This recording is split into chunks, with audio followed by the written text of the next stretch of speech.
Hello student. In the last session we had talked about the bones and brains.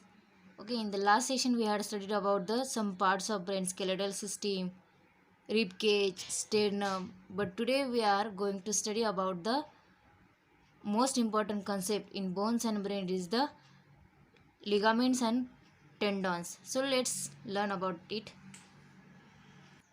Okay, first we will see that is the point is the ligaments. Ligaments means the bones are connected or attached to the muscle fibers. The bones are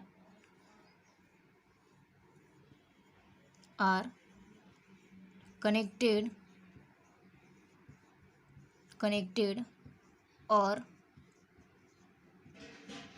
joined by tough muscle fiber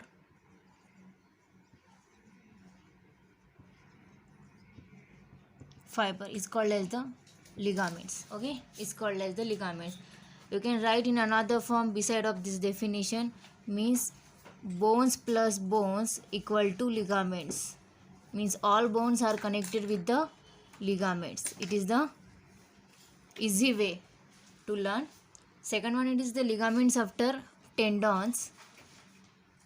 Okay, next one, it is the tendons says as the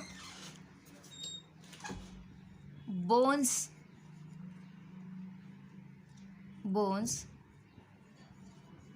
are attached to the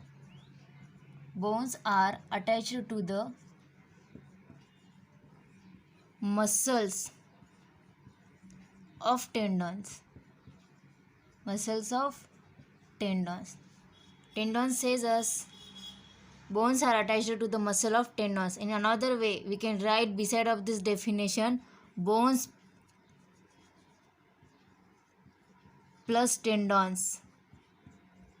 Means whenever we will be asked about that,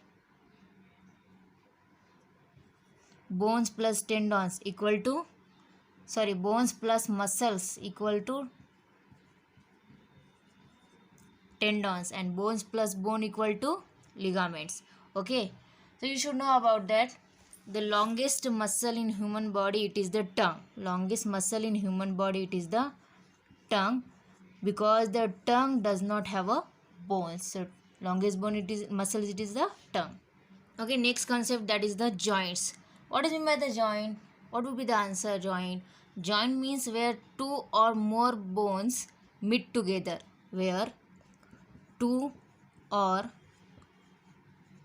more bones join together as well as meet together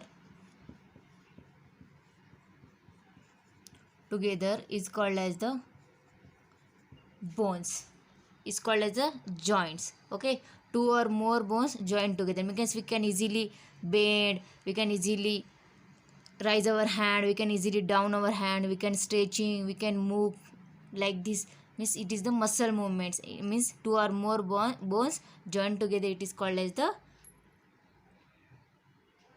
joints. Okay, joints, you have been giving here some parts, some joints that are connected to the body parts. First, it is the saddle joint.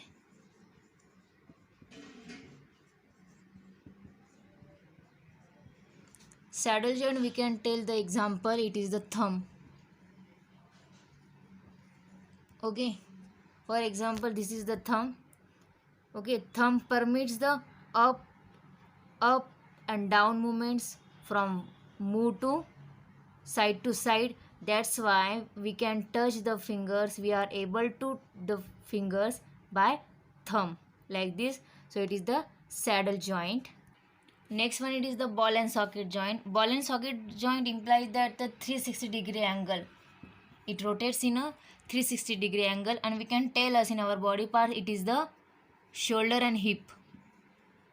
Example, it is shoulder and hip, because shoulder and hip moves in all directions. So it is an example of a ball and socket joint.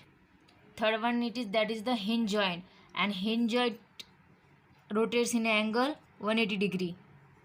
Okay, 180 degree. So we can tell the example of hinge joint in our body parts. We can say knees. Okay, knees. After the most important part, it is called as the ankles also.